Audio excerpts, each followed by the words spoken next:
friendly neighborhood PhD, and you're listening to the TyePod. Hey, everybody, thanks for joining this episode of the TyePod. Today, I'm talking with Shaylee Boger about her experience with disability. We talk everything from infusions to possibly moving. We also talk about her experience with marathons. So, thanks again for joining the TyePod. I hope you enjoy this episode. So in Texas, um, I have so my disease requires weekly infusions for how it impacts me, and I can't do those at home. And so for a majority of the time through high school, I had to go to Dallas, which is a 5-hour drive one way. And were Now you from Connecticut or were you I'm from born from Texas. Texas? Okay. So um, at that point, it was every other week for my infusions, but we knew I realistically needed them weekly. I was missing a day of school every other week and being exhausted. So I wanted something on the East Coast. I applied to colleges in North Carolina and it just didn't work Mm, out. hmm. Whereas Connecticut gave me a great scholarship. I didn't even know of the college until my senior year of high school, and I Yeah. applied. I didn't even know it existed until October. Okay. Applied in January after early decisions came back, and I was like, okay, well, let's see.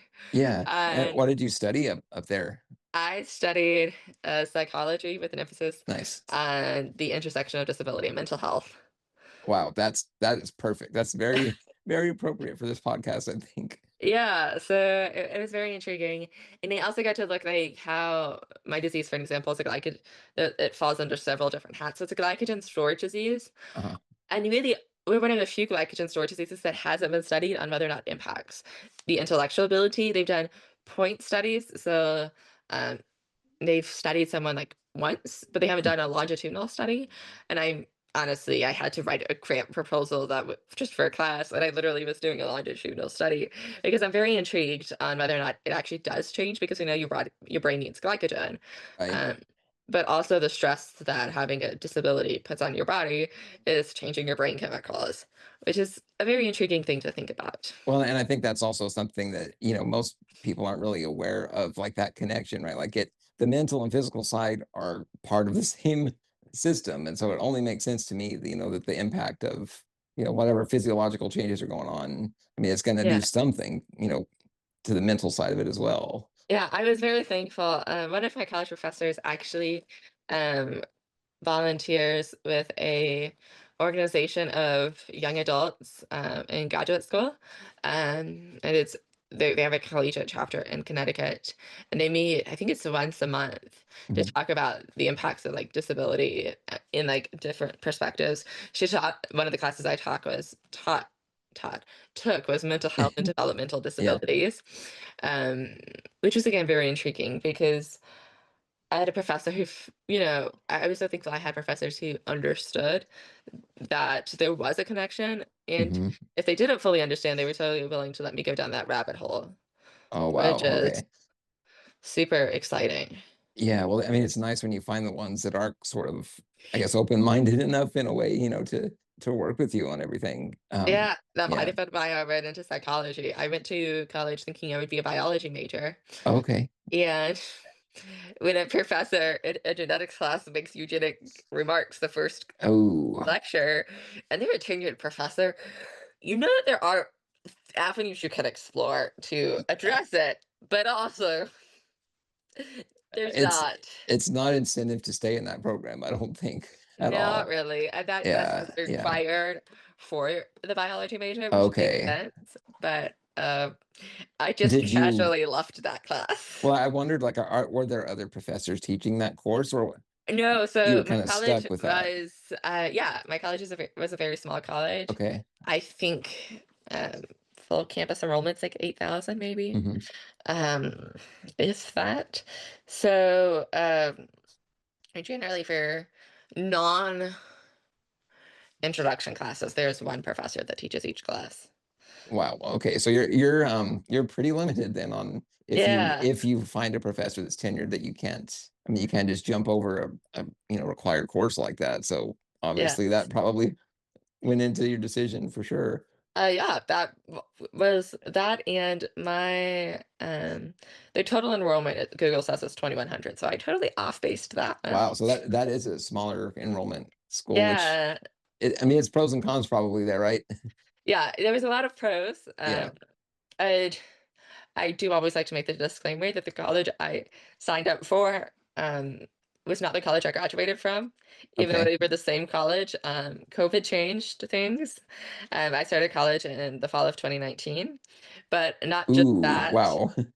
Several people left that, like our director of our disability access services left, and then our health center director left, Well, that's convenient. and they both left, and they both left within about 6 months of each other, and then they did not hire another full-time disability access, like Yeah. a disability service person for almost 2 years, until, like, my last Wow. semester. Okay. You had people who were working in student life who were covering, and they were like, the reason why the reason why they're qualified to do this is they worked there as a student. And I was like, that is not a reason that you were qualified. Right. So what was If it you like then for you, like to like navigate any accessibility? I mean, you're probably on your own kind of on that at that point.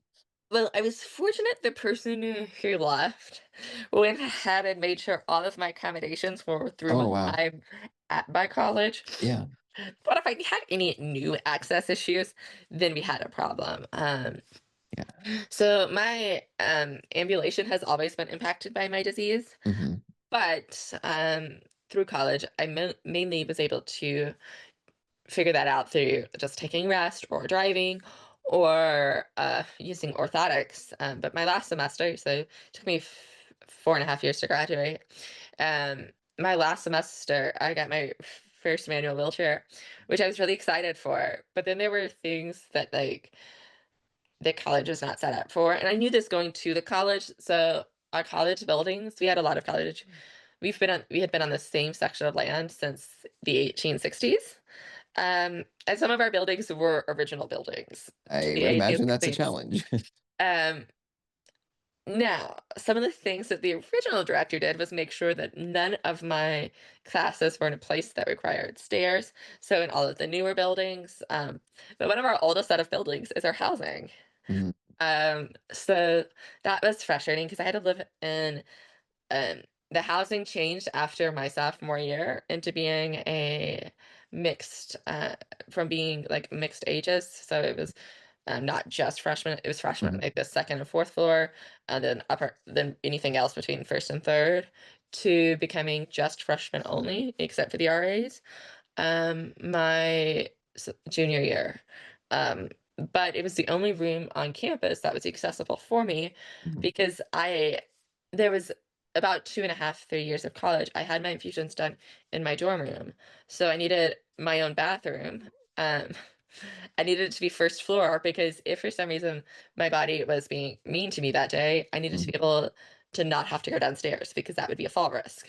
Um, and so that was the only room on campus that met those requirements. They had accessible housing options that were built post ADA, but none of them had a private bathroom.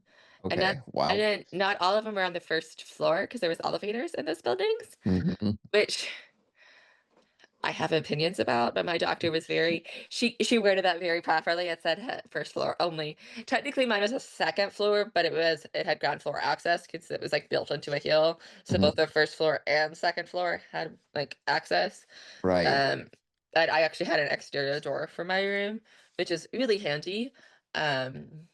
But yeah, so those are some of the things because one of the things they do for upperclassmen housing is they have glorified townhouses you can be in, but it's the the they do change depending on the exact house, but it's Mhm. 9 rooms to 3 bathrooms, or Wow. That's that's a interesting ratio. yeah, so because of that, that would be a complicated factor. Yeah. Yeah. And then there was one other building that was built post ADA that could have possibly worked, but the housing structure for that um the room selection, it was that housing apartment building was only used for a specific club, like it wasn't a fraternity, it was called the Fred, which is like a non-alcoholic place. But the Okay. problem is they do their own housing. It's not through the university. Like it is a university housing, but they do their own room assignments. Hmm. And so the college could not step in. They could advise, but ultimately They Um, don't have the influence to necessarily make final Define, decision yeah. on, yeah. So I was stuck in a freshman dorm my junior and senior year, which was kind of isolating Oof. because Yeah. they put all the freshman housing together. Uh-huh. Uh, so that was super fun. But I can't, at least I had a room that worked for True. me, so I can't complain too much, Yeah, yeah. I guess. I mean, which is like kind of typical for, when you're having a disability situation, like you, It, I mean, you it, try to always find the kind of the silver lining despite yeah, yeah, all of the other issues. Yeah, yeah. So yeah. um, like, I was one of only two people I ever saw on campus in a wheelchair. Uh, so it was, I mean, and I didn't even start using a wheelchair till my senior year. Mm-hmm. Mm-hmm. Um, but what was amazing is like I was so thankful that but my senior year, all my professors knew me, whatever. Yeah, Literally the yeah. first class I rolled up into it, they were like, "Oh, cool." Mhm. That was the whole story of my eye was getting at. But yeah, so No, I they, think that like you're touching on like all of the issues with going to university with disability, and like that's I know it's kind of we were kind of riffing off of the outline, but that's like the perfect set of experiences right away, that I know so much of what that feels like. yeah. And that's just for my physical disability. Right. So I also have a significant number of food allergies, and they're not the common 10. I have I feel that too. I have two that are. So I'm allergic Okay. to both nuts and tree nuts. Okay. No, peanuts and tree nuts. So And you so can't do like seeds or nuts then. I Is that can do seeds, but I seeds? can't do Okay. peanuts or tree nuts. So Gotcha. like, walnuts, cashews, whatever. Now, after graduating college, I've also become allergic to wheat, but I'm also Mhm. allergic to things like corn and oats, which are not common foods, like Right. identifying. And the And there's a problem, lot of foods that have those ingredients, obviously. yes, and the Yeah. problem is my college required like a meal plan. Ooh. And the kitchen was amazing, but it's literally like every meal, if I wanted to be 100% sane, I'm asking them to bring out their binder. And we go through each thing that I want because the allergy-friendly kitchen that they use is only for the top nine. Mhm. Okay. So So, whew.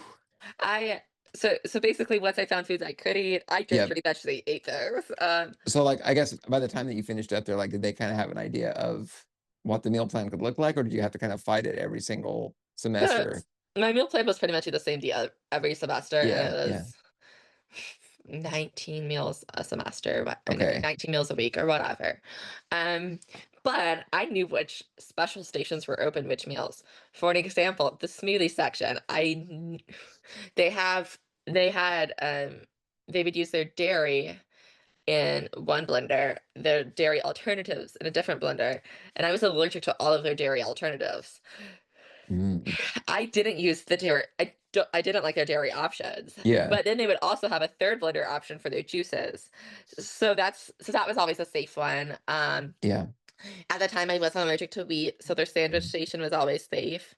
Um, and then there was a few things like that that I just like Yeah. always knew were my staples. Did they And did these allergies like did they all sort of develop over time, or did you have most of them like right away? so I was diagnosed with my first set of food allergies at 8. Hmm. What's unique about me is my food allergies impact my GI system first. So we suspect, just knowing what they were, I've been allergic to them my entire life, Hmm. but learning to live with them.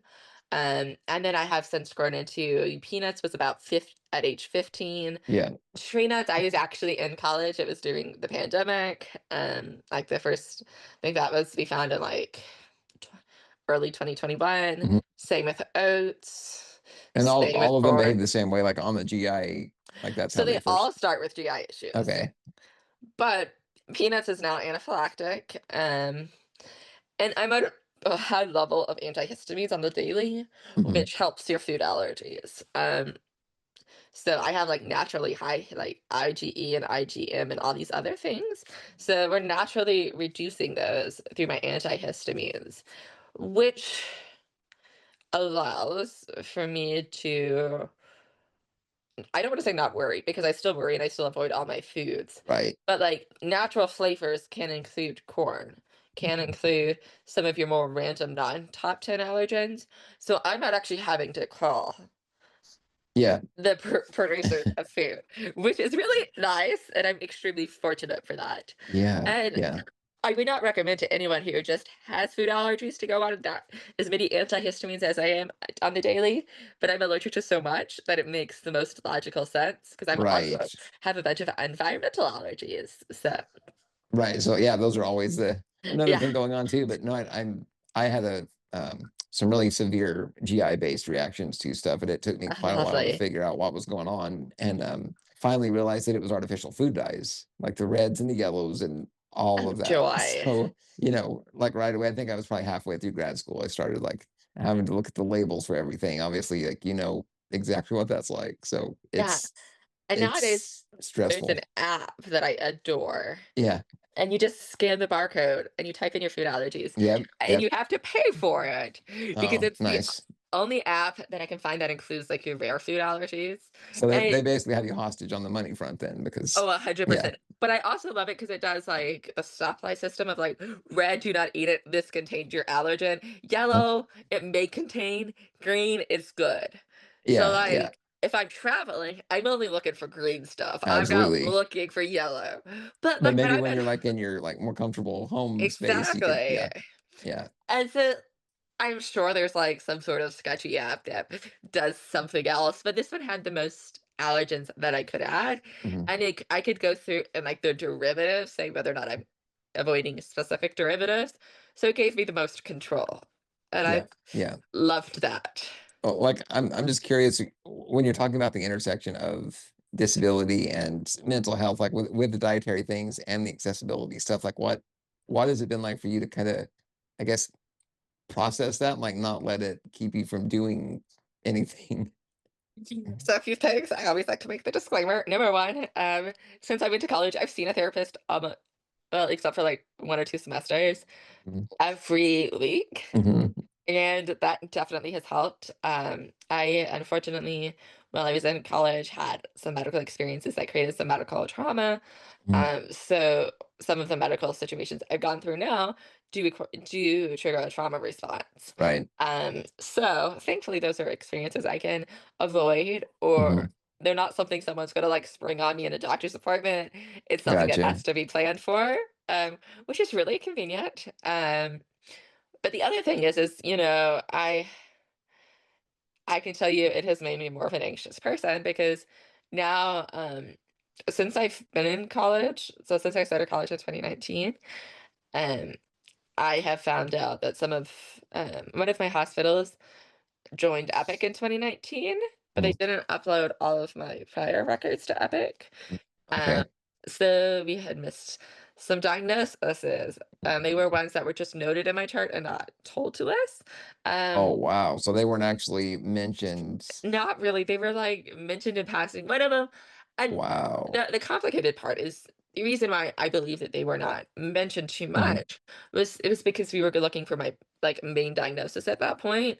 So we just like they just found them when they were doing testing, but we knew they weren't the cause of my symptoms. Yeah, yeah. So I don't think anyone purposefully said I'm not going to tell them, but Just it the was kind focus went to the primary things going on yeah. and yeah. So just a little background on my diagnosis journey because Hmm. I think it's somewhat relevant to this conversation Definitely.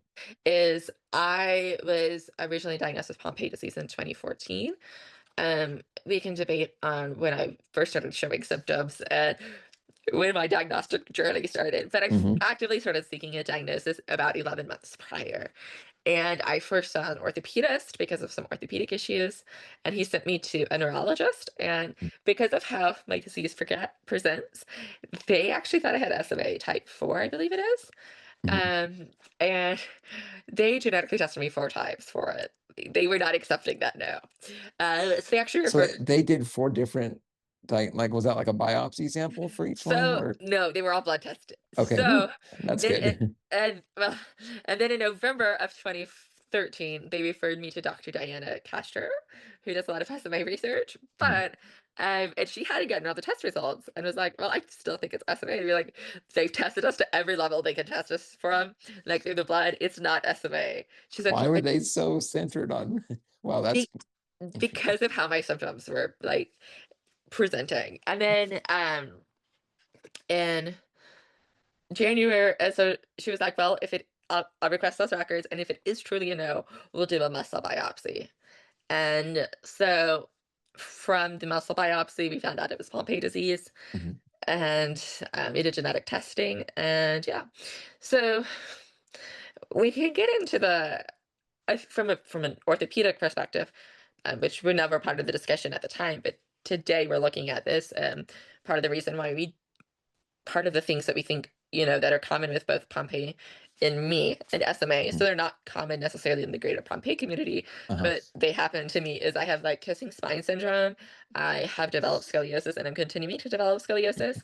Yeah. Not to the point of which I've had surgery yet, but these are not necessarily common things for late onset Pompeii patients Hmm. traditionally. So there's been a lot of newborn screening. I actually testified to the FDA about newborn screening in 2016 Uh-huh. for a specific device. And with that, they're finding out that some of these orthopedic issues are common. But prior to newborn screening being the thing, what's unique about late onset Pompe is you can be symptomatic for the first decade of life to the eighth decade. So it's a very So big that's a, span. I was gonna say that's a wide window. Yes. And there was a lot of misdiagnosis happening. Right. Unlike SMA, though, we've had a treatment approved for the FDA for pediatric patients since 2006 and Uh-huh. for adult patients since 2012 or 13. Uh-huh. So we're missing an enzyme that allows us to process glycogen at the scale in the lysosomes of the cells. Mhm. So we have an enzyme replacement therapy, which is my infusions I get. They're like 7 hours long. It's Yeah. delightful. Some And people how get, how frequently did you I say? get them weekly. Okay. Mine are 7 hours, and I get them weekly. Some I'm 4 times the recommended dosing. The recommended dosing is every other week, and it's about a 4-hour infusion. Is it pretty much successful with treating, what the intended The cause goal is? is to slow the progression. Right, okay. So So I, it's not so I much a cure as no, it is not a cure. It's not a gene therapy. right. So uh, I started treatment within 7 days of being diagnosed. Hmm. And this is how I like to like sarcastically scare people. So within the first, so a year before I was diagnosed, I was playing like little dribblers, and I was on the slow end of normal, but I wasn't the slowest person on the court. Hmm. Within a year, so just starting my diagnostic journey, I can't run down the basketball court without falling. Right. That was the most significant. That year was the most. Those 2 years Uh-huh. were like the most significant decline in my life. Everything else is kind of slowed. Hmm. When I was originally diagnosed, my life expectancy was 18. Mm. And I was diagnosed a month short of my 13th birthday. Oh wow. S- Well, that had So to that be if that I always like to quantify. People are right. like, well, you were still walking, you were still doing things, and I'm like, but this is how I'm going to quantify this. They thought I would be on a ventilator by 16 and have lost my ability to walk because of And how quickly I just was going down. approaching teenage, I mean, like that's not something that you Thankfully, everyone at the good had a good sense of brain on them and did not tell me any of that information good. until they Wow, that's good. thought until it was very apparent I was And it's going not to so be. much hiding it, it's just like at that age, I just feel like the rate that you're presented with everything, it's just Yeah, and I don't necessarily think at that point it was more of a hiding thing, but it's also yeah. like my mom's a speech therapist, so also recognizing the fact that by not telling me, I mean, they were very transparent about what Pompeii was, but Hmm. they did not tell me like the timing. And I think that did me a favor because it let me have that hope. It let me say, yes, I can do this. Right. You know, it Well, made and me very sometimes like you don't need to know everything about it because of quality of exactly. life and like that's yeah, yeah. And so it's kind of weird. So I started going to MDA camp and met most of my friends had SMA. And Okay. I now get to make the really morbid joke. When we all met, I had the shortest life expectancy. Yeah. None of them made it past 22. Mhm. That's wow, that's rough. And see, I think that goes into too like the assumptions and even like the official technical diagnoses and Yeah, expected lifespan. Like none of that stuff is set in stone. exactly. And I think one of them was literally, she was probably the one I was closest to. Yeah, yeah. She was just kind of done. She had started Speranza Mm, a year hmm. and a half prior. And she was excited and she was super thankful, but she was making some decent progress. But the problem was, is um, she was on her third or fourth collapsed lung, and I've read it, but it was like a short enough. Well, that part I read, but she was just Mhm. kind of like, "I'm done. I'm tired of."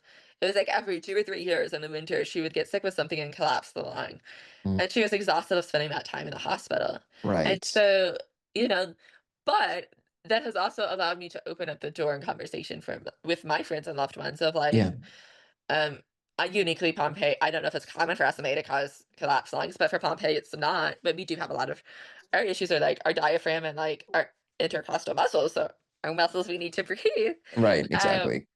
and so because of that, they very much, I'm like, it's very common to go from like BiPAP to like a, what used to be a trilogy. I don't want this. That's actually there's a trilogy in the background right now, in case you don't know, didn't Yeah, notice. I'm So like, I don't know what the like. I know like trilogy is not now they're moving to something else yep, because yep. There's like Phillips. two or three different options that are kind of making their way into the community now. Anyway, so I really haven't heard much about that. Yeah. But and then whether or not you ventilate is like the last option.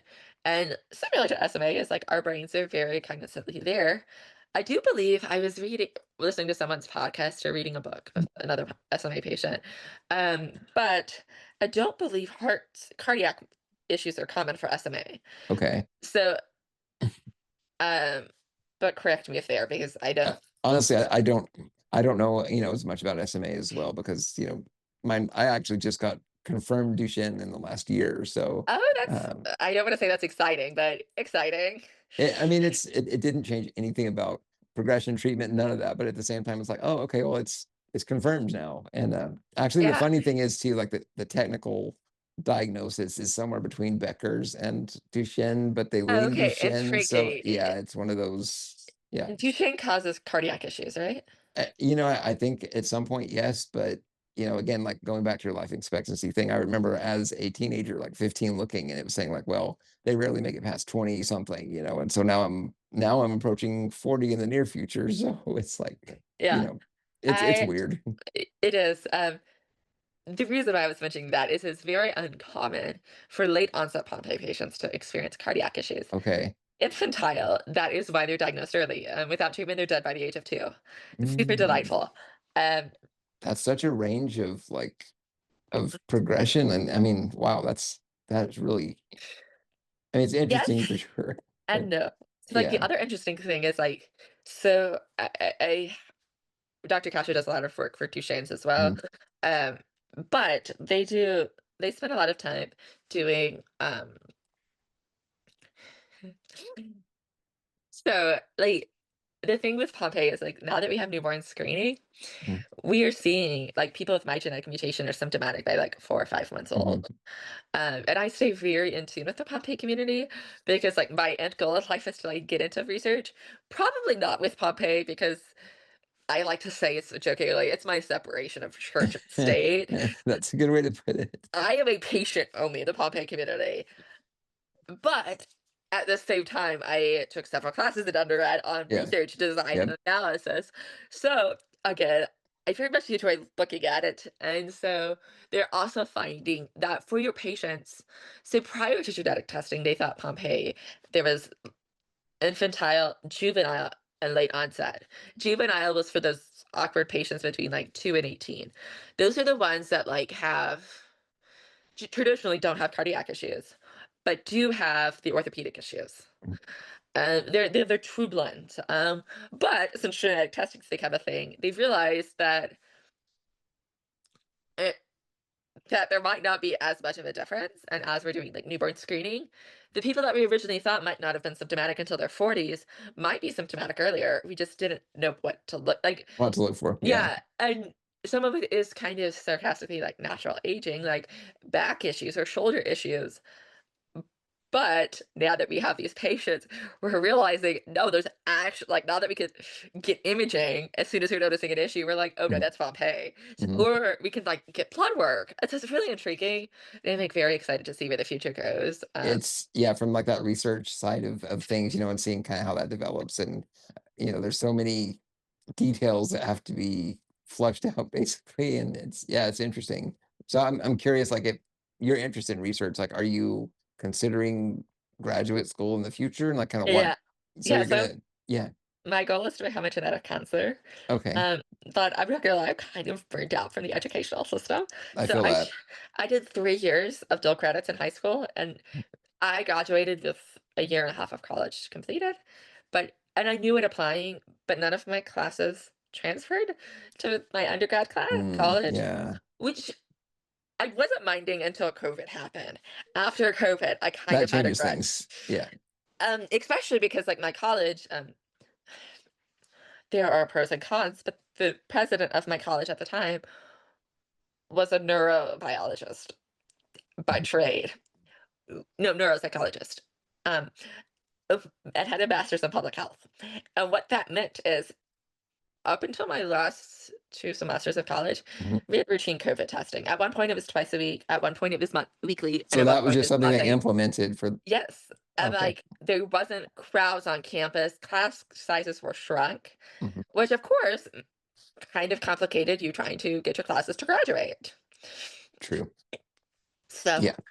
um, at that point, I was like, I really wish they would have counted my adult credits, and I tried my best. I was like, I don't even want you to count them like towards my major. I just want you to Hmm. count them towards my electives. Hmm. And So even that was not going to happen then. they only ever counted 2 AP classes, and part Okay. of it was is they not my AP, like, that was just their rule, like, if you had 2 AP classes or IB, that was the only thing they were ever gonna count.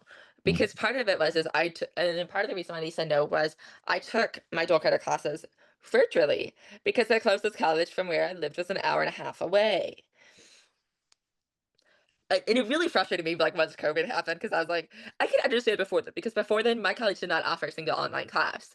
So, like, that makes sense. Yeah. Yeah. After COVID, I'm like, And see, that's one of the things I feel like with COVID too is like there's things that were implemented or changed at the time too, and now it's reverting back the other direction. And I would like to say the red positive that, like, the big positive that came from my yeah, college campus yeah, during COVID was they put in automatic door openers into almost every single building, and they're the wave ones. They're not the ones you have to push. wow, that makes a difference, But big that's difference. because we had a president who was on the board at a local college, at a local hospital.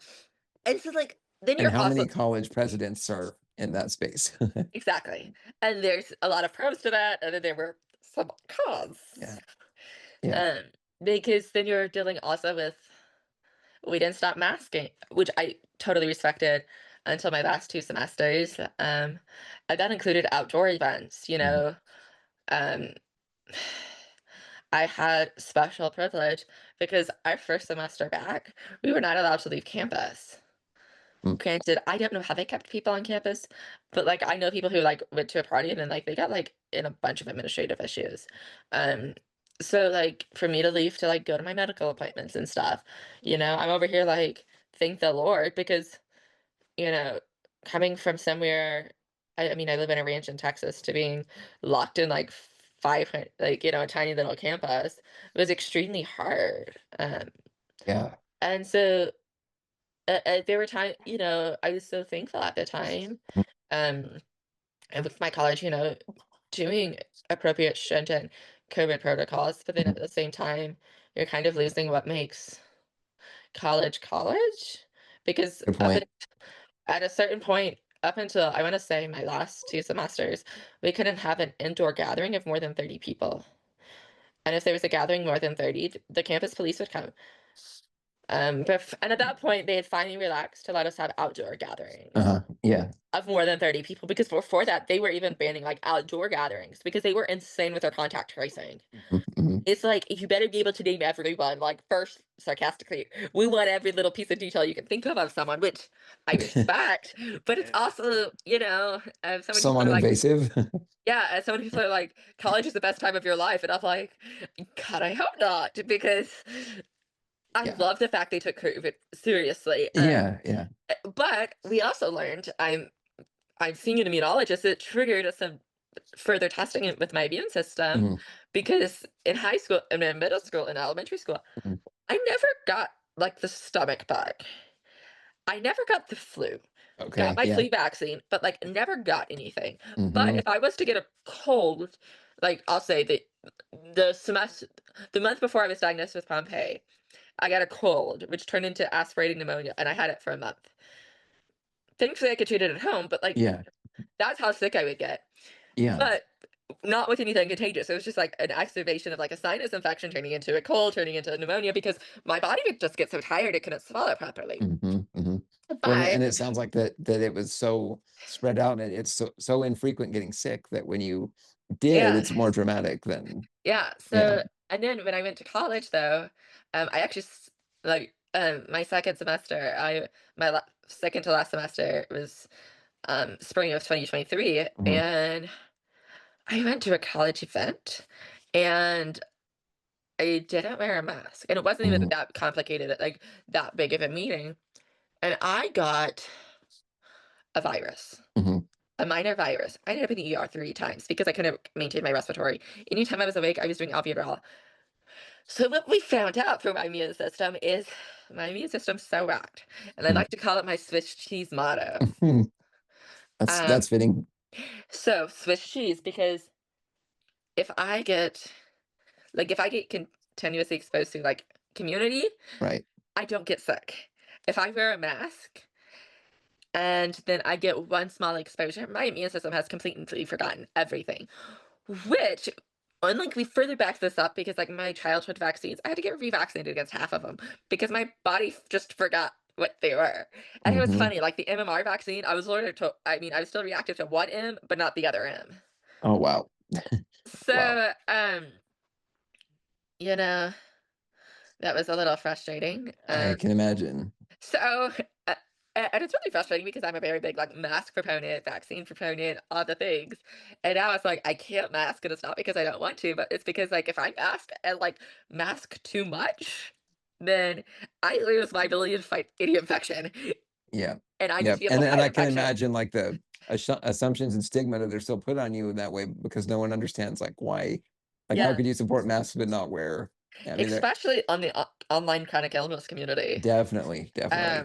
I sarcastically living in Texas, no one mask, but um you know, and I still strategically mask. Like if I'm Yeah. going to a hospital, I don't want it whatever the heck super bug they got going on. Right. Right. I'll take my mask. I'll take my um Well, I mean, it whatever. makes sense that you would strategically still do it when you need to. I mean, Yeah. it's But yeah, it's and the fact that that's looked down upon, or like there's like the disability community is supposed to be empathetic and open and all this stuff, but then it's there's still a lot of those things that come up about yeah. judgment.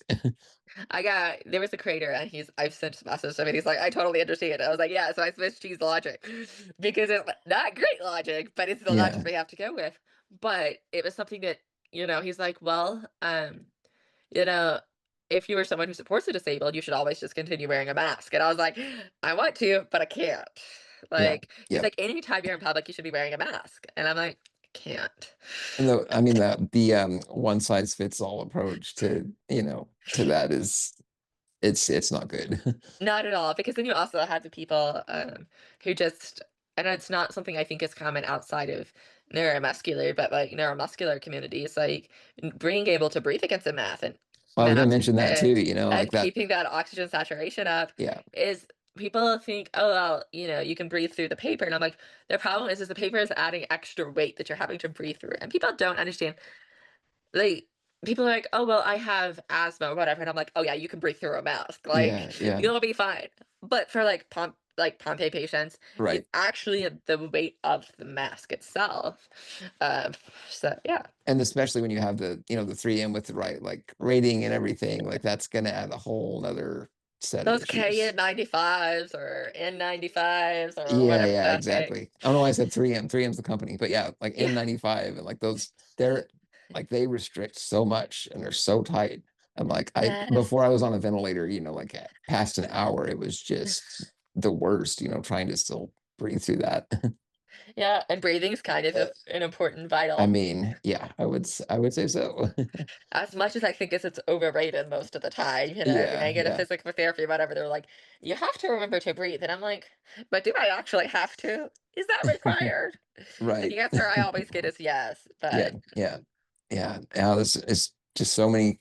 so many factors, so many complications. I think that, I mean, unless you know somebody that is going through, similar things, or if you have it yourself, I'm curious how you would kind of approach to like share knowledge with the, general community on what it's like to have Pompeii and have these other things that you have to worry about on top of it. Like, how do you even, how would people relate to that? Or is there a way for them to ever relate?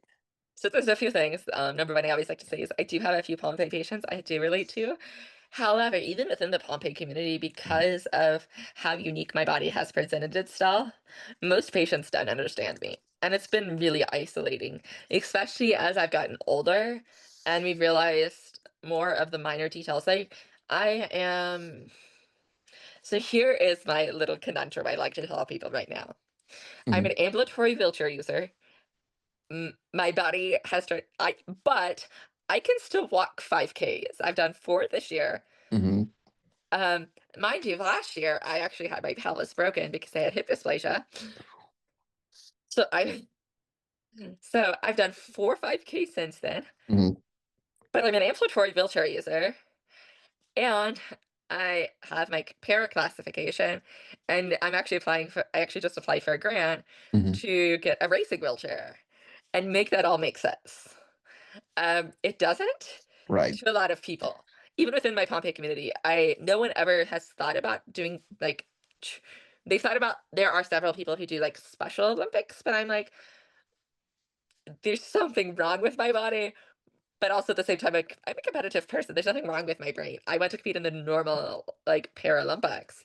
Yeah. Um, like that level. I'm not saying I'm ever qualifying for the Paralympics.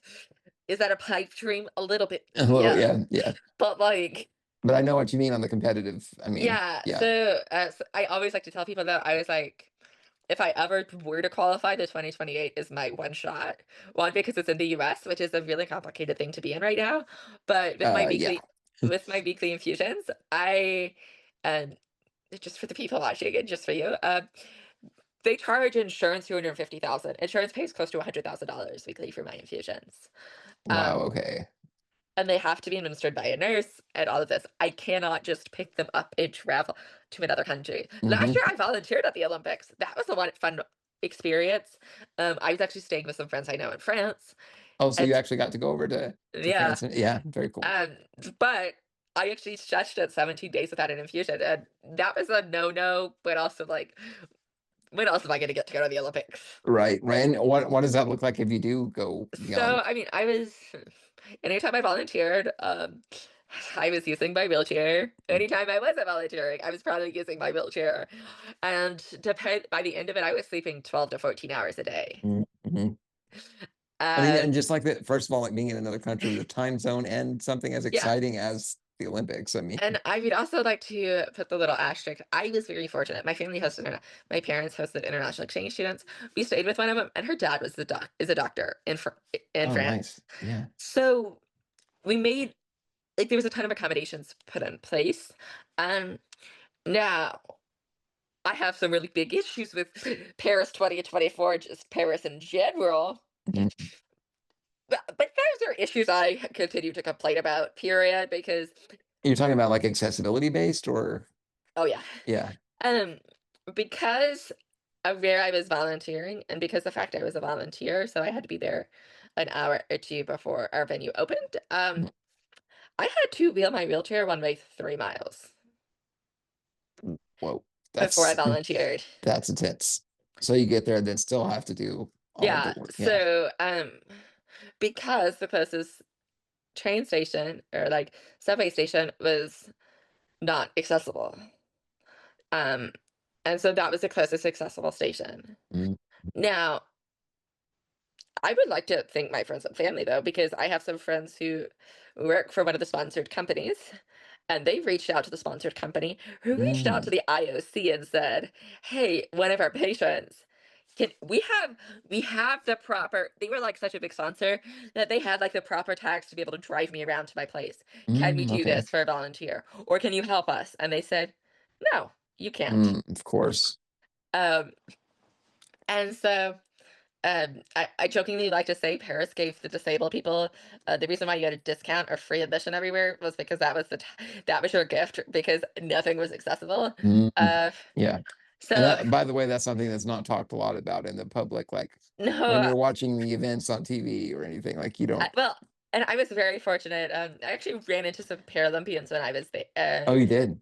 So I ran into some Paralympians Yeah. afterwards, So you and got she to like was rub like, elbows with the, "Yeah, yeah, well." So I so to volunteered. speak. I volunteered the New York City and Boston Marathon, Mhm. and so the Boston Marathon last year also placed at the Paris 2024 Paralympics as a racing wheelchair, which I literally sarcastically ran into her in the mall in Boston. Um, but one of the more complicated factors is, she was like, I never left the athletes' village except when I was going to compete. Um, Right. which you're going to see your elite athletes do. But then it's Hmm. also, when people don't, and I will say this, I've had the opportunity to travel a lot, and I've realized how much the ADA has helped. Uh, Hmm. we're very fortunate. I will say there are some people who make it their job to do accessible travel. And one of the things is accessible travel for um, different types of wheelchairs is going to be completely different, but Hmm. also accessible travel for different disabilities is going to be different. Absolutely. For an example, I use a manual wheelchair with a power assist. Okay. Um, so with that comes the fact that, I do have a little bit more flexibility than someone in a motorized wheelchair, Hmm. but I also have the average wheel size for a manual wheelchair is between 20 and 24 inches, and I have Hmm. 26-inch wheels. Oh, wow. Okay. So Well, that's my different. footprint, and because it's like based off of your arm and torso length, so my footprint is just larger. Yeah. Um, and also, last year when I was in Paris, I'll say this: I have a smart drive, Oh, okay. Yep. which I'm not getting into that whole debacle. But when I was over in Europe, my smart drive, I completely destroyed the wheel because of cobblestones. That's a Because factor that a lot of people wouldn't think about, I don't think either. And that would destroy yeah, I something mean, like that. Yep. it's I having several friends who use full-blown Hmm. motorized wheelchairs. Their wheelchair would not get as damaged, but my smart drive wheels go both directions. They go this way and then they go this way. Yeah. And So so cobblestones are like much more damaging to that style of yeah, wheel. and Yeah. so because of how the wheel is set up, it just destroyed it. And then I had a bunch of tech issues with it, but that That, was a yeah. fun experience. Yeah. Yeah. And it's not like you got to just go and enjoy the Olympic experience. It's you, Exactly. once again, the layers of complexity there Yeah, and are the other fact was, a I was a lot. volunteer. I wasn't just a normal spectator. Right. Um, so yeah, I mean that was another thing. Like I was fortunate to be having an infusion company who could work with me because they didn't tell me my volunteer assignments until 8 weeks out, Yeah. 6 weeks out. Yeah. That Um, makes it complicated. yeah, I literally landed and at 6 a.m. and then that evening I helped load athletes onto their boats for the opening ceremonies. Yeah. Yeah. And then I volunteered with archery the rest of the week. Nice. And the marathon, which was like really exciting because I volunteer at marathons just in Yeah. general.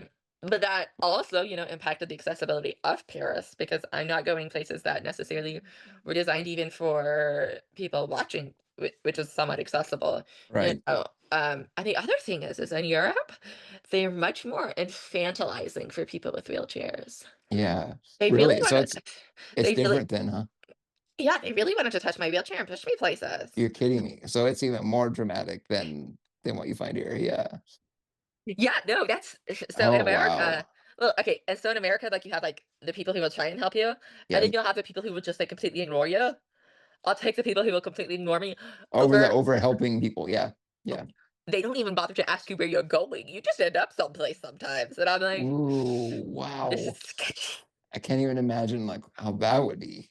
Just Yeah, mm, and like so on my wheelchair, I have fold down handlebars, because for the main purpose of I'm going to be able to put a bag on the back, which is brilliant. but also it's like an invitation to be pushed.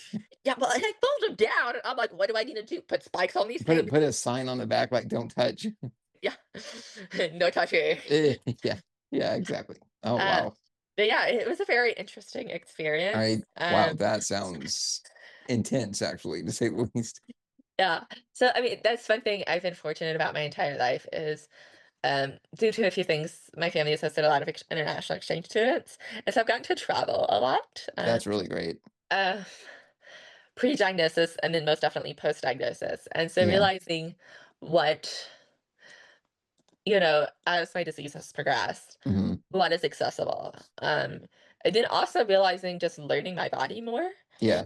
That one's not talked about enough, but like when I was And originally you need an diagnosed, unofficial PhD in your own body, basically, to know what's going on. yes, I wish it came with an instruction manual because that would make my life a That heck would, of a lot easier. or just like a life instruction manual, honestly, when Well, dealing I with. mean, that would be really convenient. But yeah, no, Yeah. an instruction manual would be very helpful. So Yeah.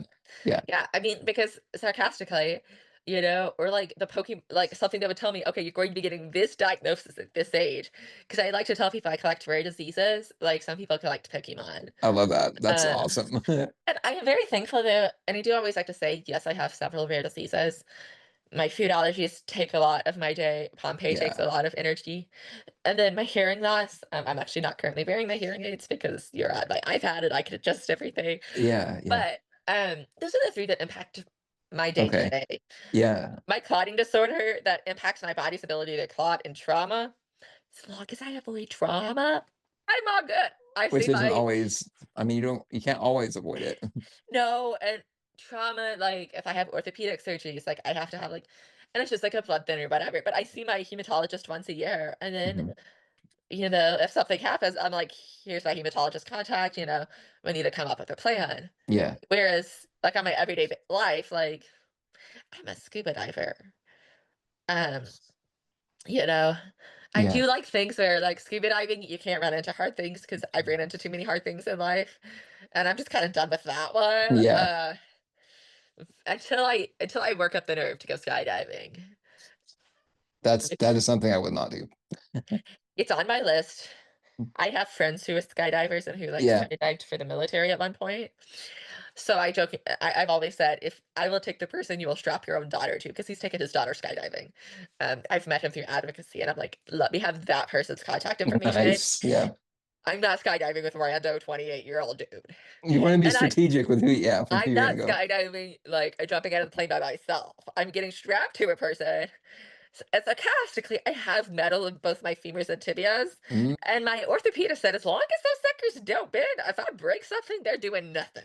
And that is a very assuring insurance policy, because nothing can happen. Right. Right. And if we're breaking titanium, I have a suspicion my legs are going to be the least problematic issue. I would imagine so. Yeah. Yeah. That's a good point. So that's not something, and it's not something I advertise to people with my disease, go Mm. skydiving. It's Right. not something I want to do. Like, I want to do an indoor skydiving first to see if it's even a sensation I would enjoy. But I've always kind of been an adrenaline junkie, so it's on the list. I always kind of thought I would do it when I was in college. But the other thing is, like, the older I've gotten, the more things I've had broken by surgeons, and I'm like, I don't want to break anything else. Yeah. And I get told it's a rough landing, and I'm like, I have just enough sensation in my legs. That sounds not fun. Yeah. And That sounds so, rough. yeah. So it's like the older I've gotten, the more I'm like, it might not actually happen, but Hmm. it has been on my list But of things to do it's for. kind of cool to have a list too of those kind of things, even if you don't end up doing everything. Yeah. So the two that have stayed on the list is I'm going to Mhm. visit all seven continents, and How close are you to that, by the way? I have three left, and then I want to skydive. So Hmm. the three I have left, Antarctica, South America, and Africa. Hmm. So it would help if I didn't keep going back to the continents I've already been to go Yeah, to different that would countries. help. But when I go to Antarctica, I will go through Hmm. South America. And then I Hmm. have a friend who is from Africa originally. She lives here in the States now. And so she is working on building, she has land and has a house back home, but Hmm. she's working on building her dream house back home. And so once she gets that built, maybe someday I'll be like, let's plan a trip and go together. Yeah, yeah. Well, I mean, that's so cool though that you're, despite all of the things going on, you're still being able to, visit and experience these things, because like Yeah. that's like part of, I think, the human experience is getting to do things like that, Yeah. So whatever your health and diagnosis is, it's yeah. yeah. The other thing I like to say is so many people are like, well, what happens if this limits your life in the long term? And I'm like, well, at Mm. least I did the things I enjoyed. And to be honest, like nobody knows like what the I took, life yeah. length is, like I like to regardless. tell people I could die walking across the street. Absolutely. And, sarcastically, that might be my preferred way to go because I would never see it coming, you know? That's fair. You know what? And I think a lot of people are that way. Like they would much rather not know than have an exact like idea of it. Yeah. Yeah. And that is Yeah. that is a frustrating thing with living with like Pompeii or whatever, even though I don't know a time or anything, you know. Right, I right. know the disease progression and I'm like, you know, it's a little frustrating. Yeah, yeah.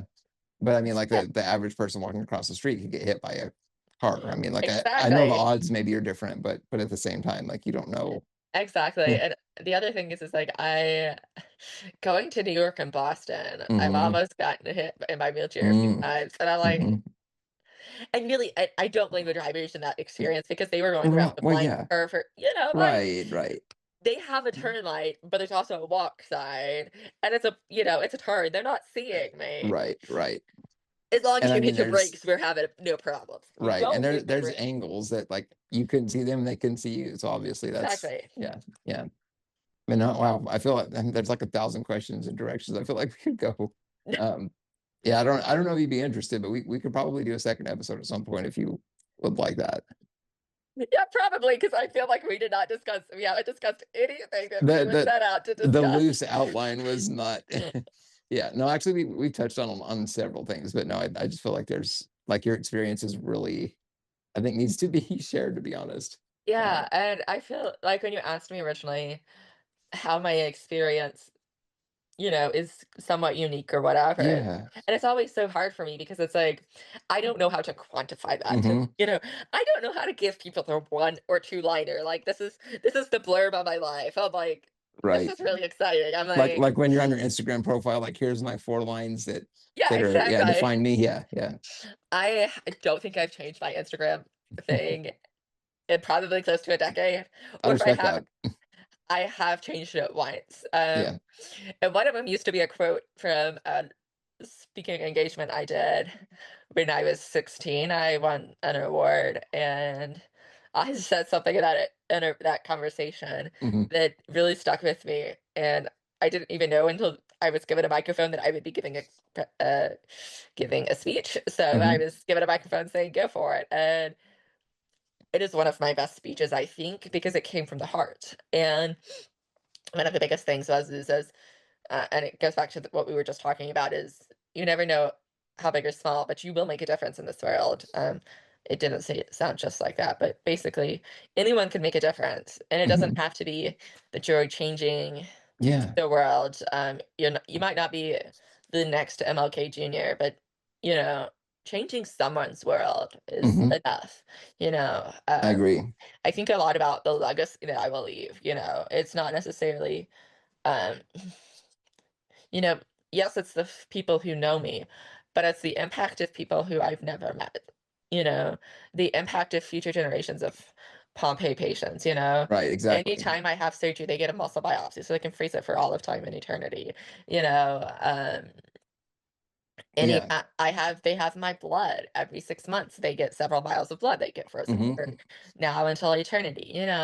They have all And these. also, like on the technology side, like interviews, social media, like all these things you're doing too are going to be Yeah. like a legacy imprint, going forward. Yes, and that's something that's really intriguing is I'll get someone messaging me from some of the conversations I had with people when I Yeah. was in high school, and I'm like, "Wow, you really dug deep there, person," Yeah. Yeah.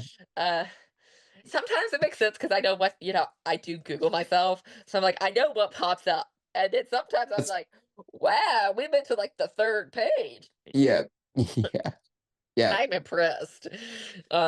But yeah, I mean that's something, and then some of the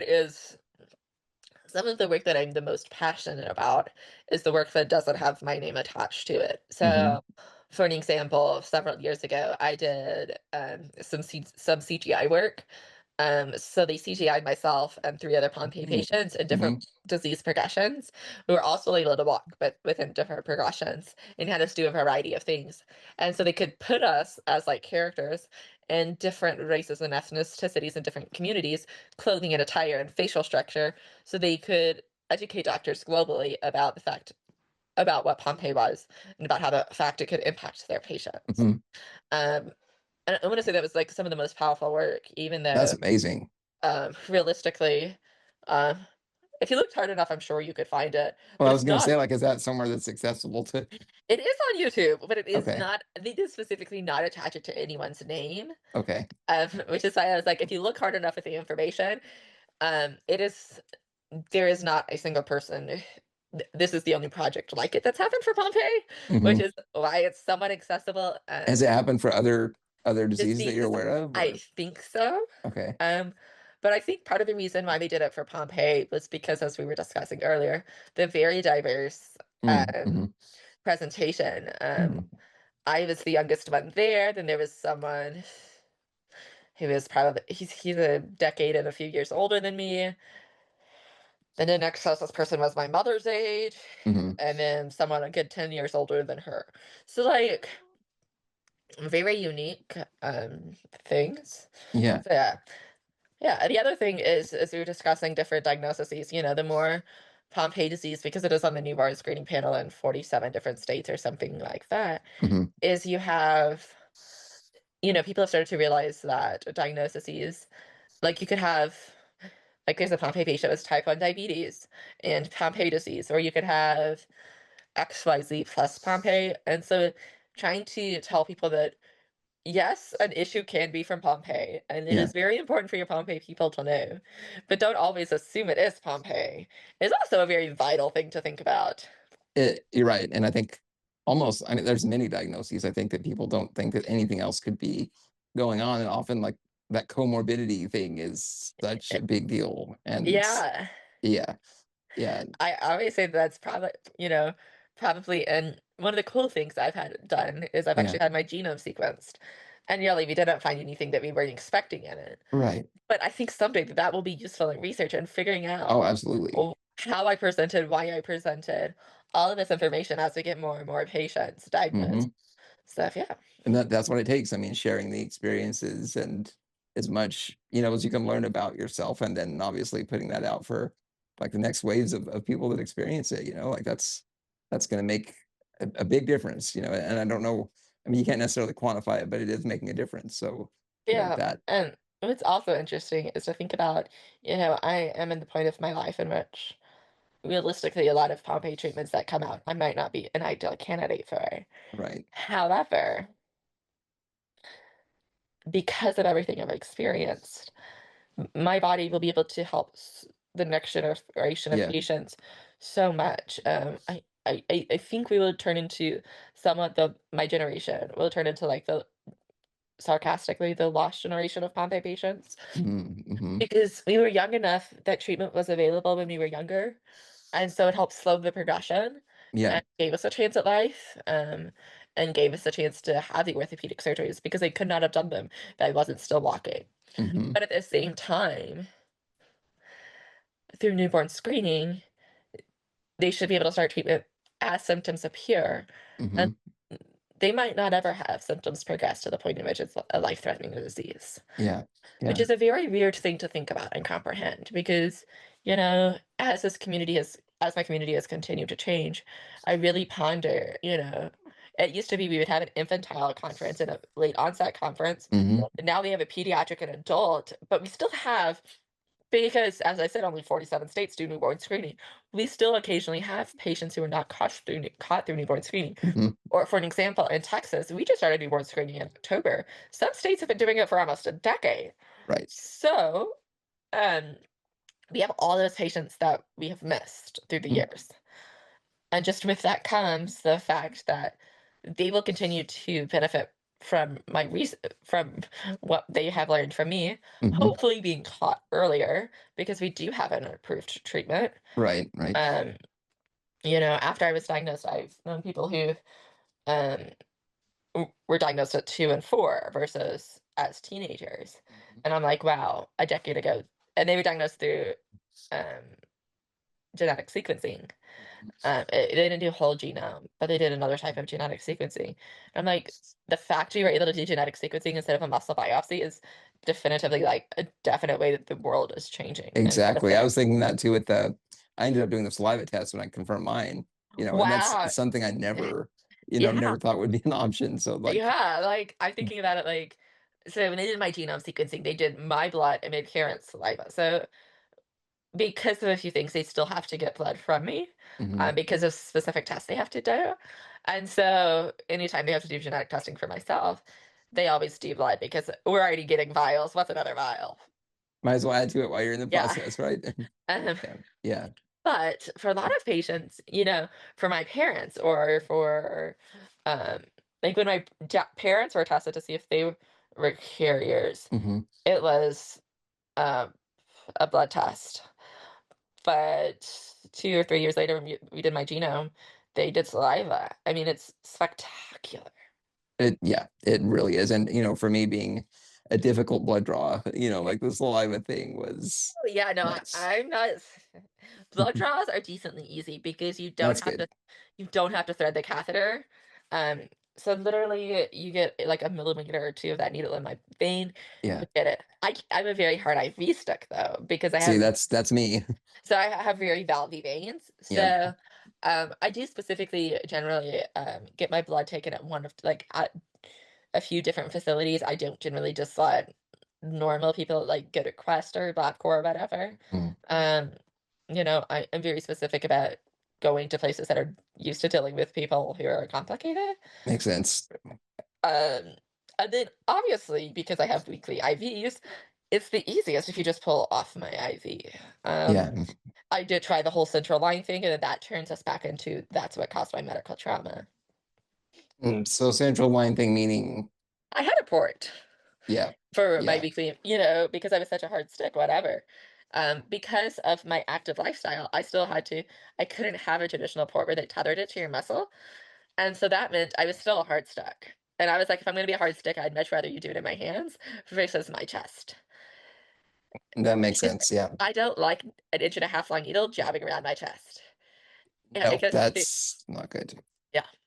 Yeah, I remember I had a PIC line when I was in ICU for a little bit. And that was just, I mean, it saving the sticks was nice while I was in, the Yeah. hospital, but at the same time, yeah, I definitely get the trauma side of a lot of that. Maybe to be honest, like that's something I kind of was saying we could start off in a subsequent episode if you're interested, because like that's kind of a whole other avenue I feel like we could Oh, yeah, like absolutely. go into. Yeah.